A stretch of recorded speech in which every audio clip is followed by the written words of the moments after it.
દાહોદ જિલ્લા કલેક્ટર કચેરી ખાતે કલેક્ટર યોગેશ નિરગુડેના અધ્યક્ષસ્થાને ટુરિઝમ અંતર્ગત બેઠક યોજાઈ। આ તારીખ 6/9/2025 શનિવારના રોજ સાંજે 6 કલાકે બેઠક યોજવામાં આવી હતી। એડવેન્ચર પ્રવાસન માટેના સ્થળોનું નિરીક્ષણ કરી અને પ્રી પ્લાનિંગ દ્વારા પ્રવાસનને મહત્વ આપી વિકાસ માટે તમામ પ્રયત્ન કરવા જેવું યોગેશ નિરગુડે કલેક્ટર શ્રી દ્વારા કહેવામાં આવ્યું હતું। રતનમહાલ, સાગતળા જેવા સ્થળોએ એડવેન્ચર, ઇકો અને ક્રિએશનના એક્ટિવિટીઝથી પ્રવાસનને વેગ અને સ્થાનિક રોજગારીના નવા અવસરો ઊભા થશે। ગુજરાતના વિવિધ પ્રવાસનની જેમ દાહોદ જિલ્લાને પણ પ્રવાસન સ્થળ તરીકે વિકસાવવામાં આવશે।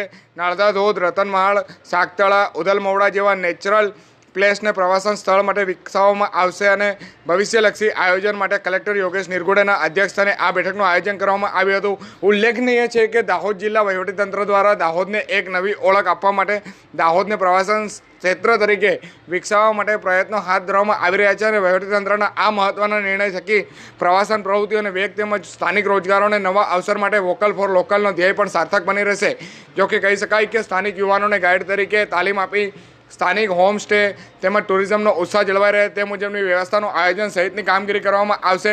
ટુરિસ્ટરો માટે સેફટી યોગ્ય જણાય ત્યાં પોઈન્ટ ઊભા કરવા, જે કોઈપણ ટુરિસ્ટ આવે તો ત્યાં ફરી આવે એવું અને અન્ય અહીં આવવાથી સ્થાનિક લોકોને ખૂબ પ્રોત્સાહન મળશે।